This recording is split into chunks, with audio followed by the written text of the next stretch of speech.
สบายดีพี่น้องป้องไปสบายดีพี่น้องคือเก่าคือเดิมวันนี้เขาจะมาแต่ไฟก่อนคำแล้วทุกคนคำแล้วจ้ามันต้องเลยเลาะใต้ไฟเหมือนเดิมพี่น้องวันนี้ไทยสบายดีอีกทีหนึ่งพี่น้องในช่องนี้ไม่ได้ลงคลิปโดนมันนี่เลยมีโอกาสดีได้มาลงคลิปอ่าในช่องนี้ก่อนมาหนึ่งขึ้นไว้จากบาทก่อนนะเพราะว่ามันไม่ได้ขึ้นไว้โดนเลยพี่น้องตัวนี้ลง มันนี่ก็ฝนตกทุกคนคือเก่าเพราะว่าพายุเข้าคือเก่าบ้านเฮาพี่น้องคือว่าแล้วฤดูฝนก็ต้องตกพี่น้องเนาะหามบ่ได้ยุงกับลายเลยพี่น้องอื้อโอ้ยช่วงนี้ยุงลายกับลายยามฝนพี่น้องระมัดระวังกันเลยพี่น้องเด้อนะทำเลยพี่น้องรอแต่ไฟก่อนอืมอ่ะหมาเฮาเห็นทุกมื้อยังเห่าเห็นทุกมื้อยังเห่าเดี๋ยวไปหมาก็ได้นี่ก็หุบบ่ได้เนี่ยนาดอกไม้หั่นนี่หุบน้ำหุบฝนมันตกหลายทุกคนอู้มันบ่อยากแตกได้น้ำมันหุบหลายกะสำหรับดอกไม้หั่นนี่ก็เปิดภาพมาเปิดไฟใต้ดอกไฟไว้ได้พี่น้องค่ำเท่าไหร่6 โมงเลยตอนนี้พี่น้องท่านเขาถ่ายคลิป6 โมงแล้วจ้ะ6 โมงแล้วแต่ว่ามันยังอยู่ยังอะไรอยู่เนาะ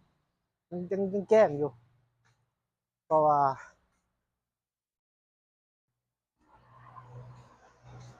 มันเป็นยามนี้ฝนฝนมันตกพี่น้องมืดพี่น้องไม่ได้ไปเลาะถ่ายคลิปไปได้ดอกเฮานะเพราะว่าไม่มีโอกาสได้ไปยันฝนตกไปใช้มาใช้กันยากคือว่าฝนตกก็เลยอยู่ที่หอพักคือเก้าบรรยากาศเนาะ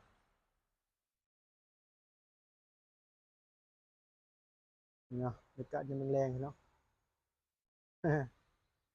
บรรยากาศยามแรงๆคนเทนกะแบบนี้แหละพี่น้องเนาะเช่นของ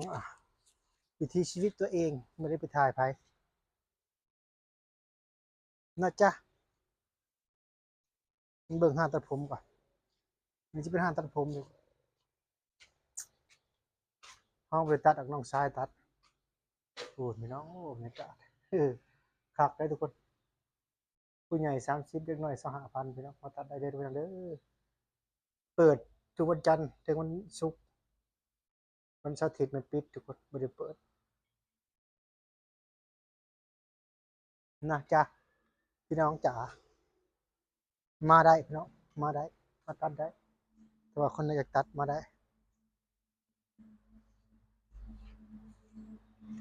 เป็นชิดช่างดอนอยู่ได้พี่น้องช่างตัดผมเป็นชิดของช่างดอน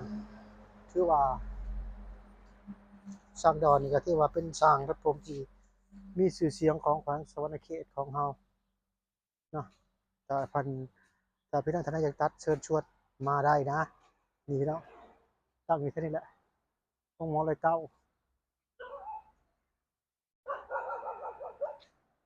นะจ๊ะบรรยากาศยามแรงๆทุกคนสำนี้แหละพี่น้องคลิปนี้บ่ยังไลฟ์พี่น้องเด้อเพราะว่าเฮาถ่ายลงในช่องนี้เอาเป็นคลิปสั้นๆเอาบ่ยังมากมายพี่น้องพบกันใหม่คลิปหน้าบ๊ายบาย